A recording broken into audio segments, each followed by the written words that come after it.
I'm Natalie, 35. The sight of my 8-year-old son, Danny, sitting at the far end of that restaurant table, watching my nephew slice into perfectly cooked steaks while my sister Rebecca pushed a basket of bread toward him, is burned into my memory forever.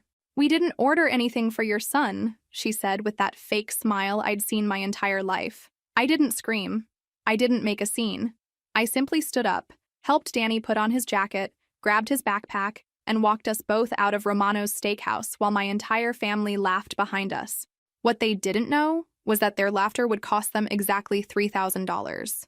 Where are you watching from today? Drop your location in the comments below and hit that like and subscribe button if you've ever felt completely humiliated by the people who were supposed to love you most. You'll definitely want to stick around for what happened next. Let me back up and tell you how we got to this moment. It was Mom's 70th birthday, and I'd been working late at the accounting firm where I managed small business portfolios. The monthly reports were due, and my boss had been breathing down my neck all week. When I realized I might not make it to dinner on time, I called Rebecca. "Hey, could you pick up Danny from school with your boys? I might be 30 minutes late to dinner." "Of course, Nat. The boys go to the same school anyway. We'll see you there." I should have known better. Rebecca has always been the golden child, the real estate agent with the perfect Instagram life and 2 sons who could do no wrong. Meanwhile, I've been the reliable one, the responsible one, the one who quietly handles things when they fall apart. My boss finally released me only 20 minutes past my usual time, so I wasn't even that late. As I rushed into Romano's, I spotted our family table immediately. The warm lighting, the elegant atmosphere, everyone dressed in their birthday finest. But something was wrong with the picture. Danny sat isolated at the very end of the large round table, still in his school uniform, while his cousins, ages 10 and 12, were halfway through what looked like $40 ribeye steaks. In front of each of my nephews sat elaborate desserts, chocolate cake with gold leaf garnish, and in front of my son, nothing but a wicker basket of dinner rolls. Well, at least now I knew exactly where I stood in the family hierarchy. Apparently, it was somewhere below bread service. "Sorry I'm late," I said, approaching the table where my family was deep into their feast. Mom looked up, diamond earrings catching the restaurant's soft lighting. "Oh, Natalie, we went ahead and ordered since you were running behind." Rebecca smiled that practiced real estate agent smile. "We got Danny some bread. He seemed perfectly happy with it." I looked at my son, who was sitting quietly with his hands folded in his lap, watching his cousins eat. 8 years old, and he'd already learned not to complain when life wasn't fair. "Danny, are you ready to go?" I asked, keeping my voice steady. "But we just got here," Rebecca protested. "Sit down, order something. We're about to do the birthday toast." Funny how the birthday toast could wait for me, but dinner service couldn't. "Actually, we have other plans," I said, helping Danny with his jacket. "Other plans?" Mom's voice carried that wounded tone she'd perfected over the years. "Yes, plans that include Danny actually eating dinner." As we walked toward the exit, I heard Rebecca's voice behind us. "Seriously, she's making a scene over bread?" The laughter that followed us out the door was like ice water in my veins. In the parking lot, Danny looked up at me with those serious brown eyes that were far too wise for an 8-year-old. "Mom, did I do something wrong?" My heart cracked a little. "No, baby. You did absolutely nothing wrong. I drove straight to the Capitol Grill, the most expensive restaurant in town. If Danny was going to have a memorable dinner, it was going to be for all the right reasons." "Table for 2? The hostess asked. "Yes, please." "Your best table." As we were seated, Danny's eyes widened at the elegant atmosphere. Crystal glasses, white tablecloths, the kind of service that makes you feel important. "Can I really order anything?" he asked, studying the menu with the concentration of a Supreme Court justice. "Anything your heart desires." While Danny deliberated between filet mignon and lobster, I pulled out my phone and opened my banking app. Time to teach my family a lesson about priorities. The additional credit card I'd given Mom 3 years ago was about to become a very expensive education. "First National Bank customer service. How can I help you?" "I need to cancel a card immediately. Number ending in 4847. "Certainly. May I ask the reason?" "Family emergency," I said, which wasn't technically a lie. My family's understanding of basic human decency was definitely an emergency. While Danny savored every bite of his perfectly prepared filet mignon, I watched him discover what it felt like to matter. The waiter treated him like a young gentleman, explaining the different sides, making sure his water glass stayed full. 3 years. 3 years I'd been subsidizing my family's lifestyle with that credit card, originally intended for Mom's necessities after Dad passed. Groceries, utilities, medical expenses. That was the agreement. Somehow, necessities had evolved into designer shopping trips and restaurants that charged more for wine than I spent on groceries in a month. My phone started buzzing around 8:30. First Rebecca, then Mom, then Rebecca again. I turned it face down and focused on my son, who was telling me about his science project between bites of chocolate souffle. "This is the best restaurant ever, Mom. You deserve the best, sweetheart. Don't ever forget that." By the time we finished dinner, I had 17 missed calls and 26 text messages. Around 9:15, a notification popped up on my banking app. "Transaction declined, $3,127, Romano's Steakhouse." There it was. They'd tried to use my card to pay for their celebration, just as I'd expected. I turned off my phone completely and focused on Danny, who was asking if we could take some of his chocolate cake home. Priorities, I thought. Some people had them, others clearly didn't. The drive home was peaceful. Danny fell asleep in his car seat, exhausted from the emotional evening and the rich dinner. I carried him inside, tucked him into bed, and finally turned my phone back on. The messages were exactly what I'd expected. Panic, anger, demands for explanations, but I didn't know how they'd managed to pay that bill. And honestly, I didn't care. All I cared about was that they'd finally experienced the same humiliation they'd put my son through. Have you ever experienced that moment when you finally realize your worth? When you stop accepting treatment you wouldn't tolerate for your own child? Let me know in the comments what you think happened next, because tomorrow morning brought a confrontation I never saw coming. Rebecca was pounding on my door at 7:15 the next morning, and she did not look like her usual polished real estate agent self. Her hair was thrown into a messy bun, her makeup hastily applied, and she looked like she'd barely slept. "We need to talk," she announced, pushing past me into my apartment. "Good morning to you too. Coffee?" "Don't be cute, Natalie. What the hell happened last night?" I poured myself coffee with deliberate calm. "You mean when you treated my son like he was invisible? Or when you all laughed as we left? He had bread. Children eat bread. Children also eat actual dinner." "Revolutionary concept, I know." Rebecca's face flushed red. "You deliberately sabotaged Mom's birthday dinner." I removed my child from a humiliating situation. If that sabotaged anything, the problem wasn't me. She started pacing my small living room like a caged animal. "Do you have any idea what you cost us last night?" Here we go. The real issue. "I cost you?" "Rebecca, I didn't order $3,000 worth of food and wine." "You did." "With your credit card, which was supposed to be for Mom's groceries and medications, not your wine collection." The silence stretched between us. Through my kitchen window, I could see Mrs. Martinez next door, watering her flowers, normal Sunday morning life continuing, while mine finally reached its breaking point. "How long?" I asked. "How long what? How long have you been using that card for luxury expenses?" Rebecca couldn't meet my eyes. "Mom said you wanted to help the family." "Help, yes. Fund your lifestyle while you exclude my son? No. Danny's fine. He's a resilient kid." And there it was. The casual dismissal of my child's feelings that summed up everything wrong with our family dynamic. You know what's funny, Rebecca? You're absolutely right. Danny is resilient. He's had to be, growing up around people who think he deserves less than his cousins. That's not true. I walked to my desk and pulled out the last 6 months of credit card statements. Let's see. Romano's $400. Nordstrom $600. The spa weekend you took for your birthday $800. Funny, I don't remember being invited to any of these family necessities. Rebecca's composure finally cracked. "You make good money, Nat. It's not like you can't afford it." Bingo. The truth at last. I make good money because I work 60-hour weeks and haven't taken a vacation in 3 years. I make good money because when Danny's father decided parenthood wasn't for him, I didn't have a family credit card to fall back on. She threw her hands up in exasperation. "So this is about money? This is about respect. And apparently, that's something you can't put on a credit card." After Rebecca left, I did something I hadn't done in years.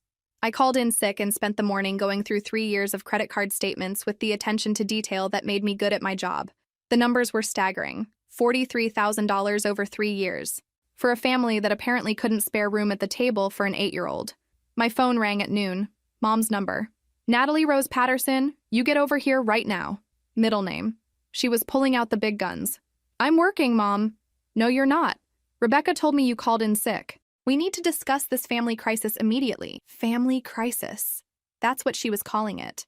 "Mom, there's no crisis. I simply stopped subsidizing people who treat my son like he's less important than appetizers." Danny is not less important.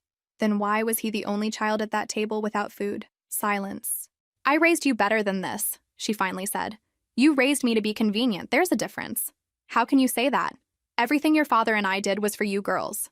Everything you did was for Rebecca. I was the backup plan." The words came out clearer than I'd intended, but they were true.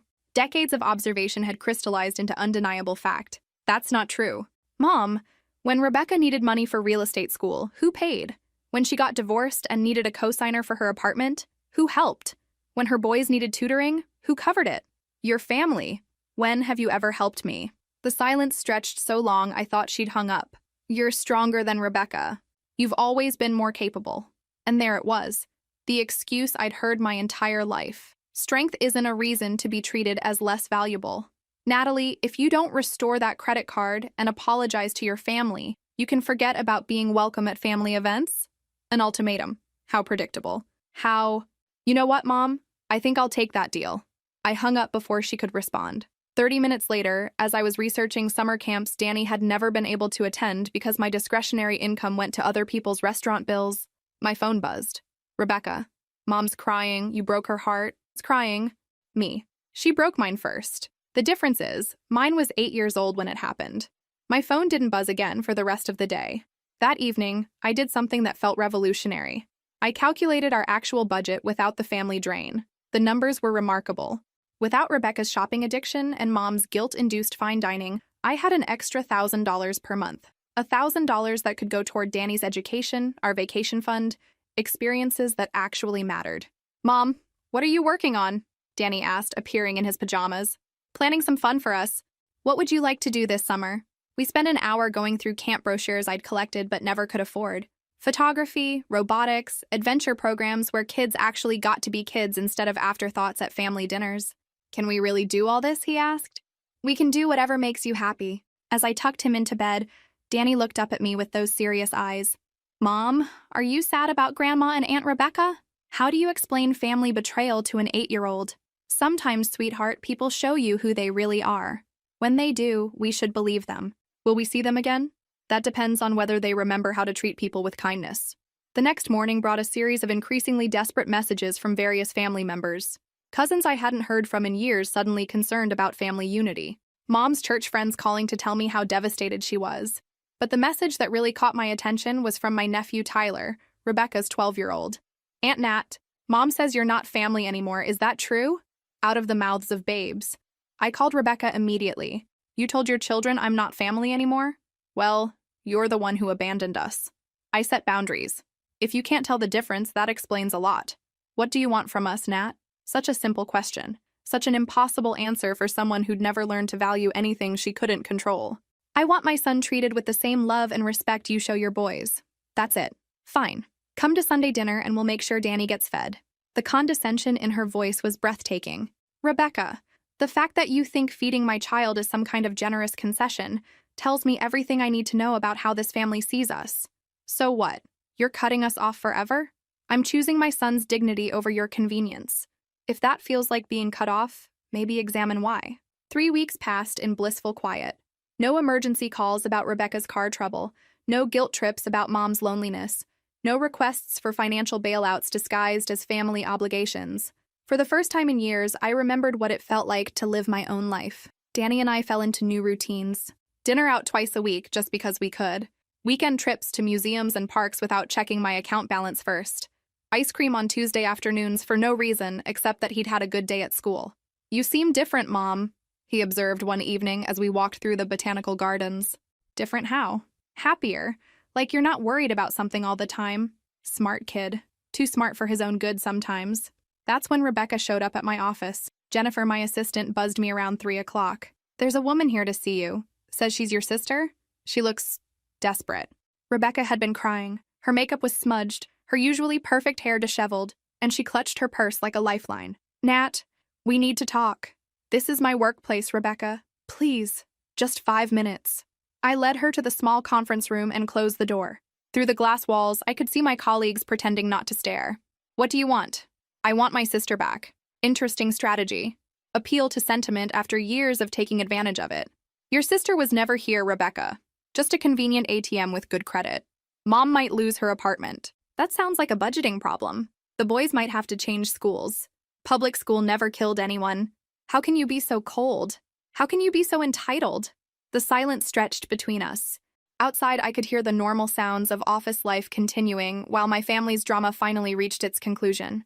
We can't afford anything without your help, she finally admitted. Then maybe you should have thought of that before treating my son like he didn't matter. Rebecca's face crumpled. What do you want us to do? Grovel. I want you to leave my office and figure out how to be adults. Have you ever experienced that moment when you finally realize your worth? When you stop accepting treatment you wouldn't tolerate for your own child? Drop your predictions in the comments below about what you think happened next. Because what came after this surprised even me. The final confrontation came 2 weeks later, on a Saturday morning. I was making pancakes with Danny when I heard familiar voices arguing in the hallway outside my apartment. Just knock. She has to listen eventually. What if she calls the police? She won't. She's not that heartless. Actually, I was seriously considering it, but Danny was flipping pancakes with the concentration of a master chef, and I didn't want him traumatized by watching his grandmother get arrested for harassment. I opened the door before they could knock. Ladies. Mom looked awful. She'd lost weight. Her usually perfect hair was unkempt, and her clothes looked like she'd been sleeping in them. Rebecca stood behind her like a bodyguard, but even her real estate agent composure was cracked. Natalie, please. We need to settle this, Mom said. Come in, but keep your voices down. Danny's making breakfast. They followed me into my small living room, both of them looking around like they'd never seen my apartment before, which, to be fair, they probably hadn't paid much attention to during their 3 years of spending my money. Nice place, Rebecca said awkwardly. It's what I can afford without subsidizing other people's lifestyles. Mom perched on the edge of my sofa like she was afraid of contamination. Honey, I need you to understand our situation. I understand it perfectly. You spent money you didn't have, and now you want me to fix the consequences. It's not that simple. It's exactly that simple, Mom. For 3 years, you treated my credit card like a magic money tree. Now the tree's gone, and you're surprised there's no fruit. We never meant to take advantage, Mom said weakly. Intention doesn't change impact. The silence stretched uncomfortably. From the kitchen, I could hear Danny humming while he cooked, completely oblivious to the drama unfolding in our living room. What do you want from us? Mom finally asked. Nothing. I don't want anything from you anymore. Rebecca leaned forward desperately. Then what will it take for you to forgive us? I studied their faces, Mom's desperation, Rebecca's panic, and realized something profound. These women had spent my entire life teaching me that love was conditional on my usefulness. Now that I was no longer useful, they were discovering what love actually looked like when the conditions were removed. You can't earn forgiveness for something you don't understand you did wrong. We understand, Mom started. No, you don't. You understand that your money tree dried up. You don't understand that watching my son sit hungry while other children ate was the moment I realized you never actually loved us. The words hung in the air like a death sentence. That's not true, Mom whispered. When was the last time you called me just to see how I was doing? When was the last time you asked about my job, my dreams, my life? When was the last time you treated my son like he was as important as Rebecca's boys? They couldn't answer because the answer was never. Here's what I've realized, I continued, my voice steady, despite the emotions churning inside me. For 35 years, I thought I had a family. What I actually had was an arrangement. I provided financial support, and in return, I got the privilege of being tolerated. Natalie, that's not fair, Rebecca protested. What's not fair is spending 3 years watching you exclude my child from family events while spending my money on luxury items.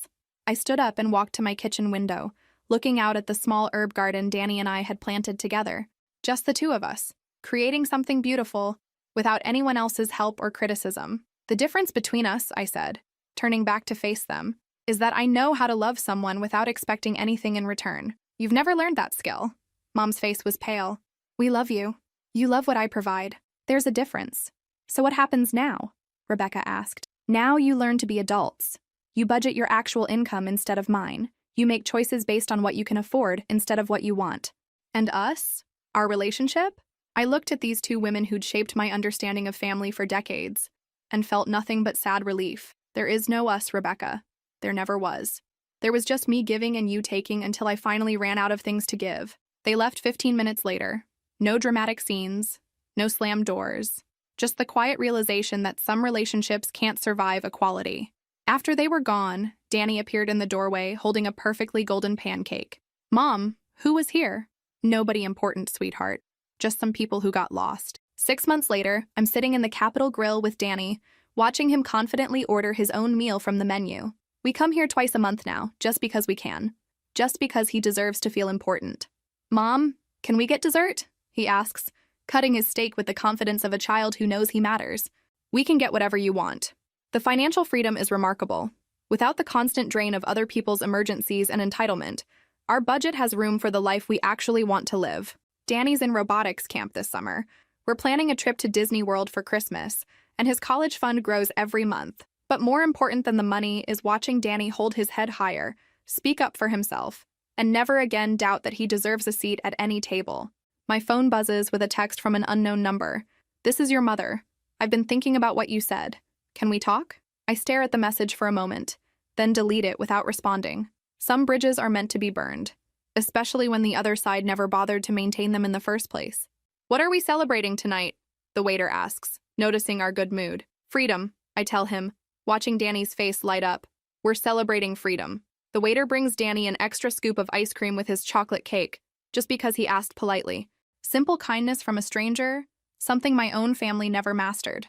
As we drive home, Danny chatting excitedly about his upcoming camp, I realize this is what victory looks like. Not revenge, not reconciliation, just the quiet satisfaction of choosing yourself and the people who choose you back. I never did find out how they managed to pay that restaurant bill, and honestly, I never cared enough to ask.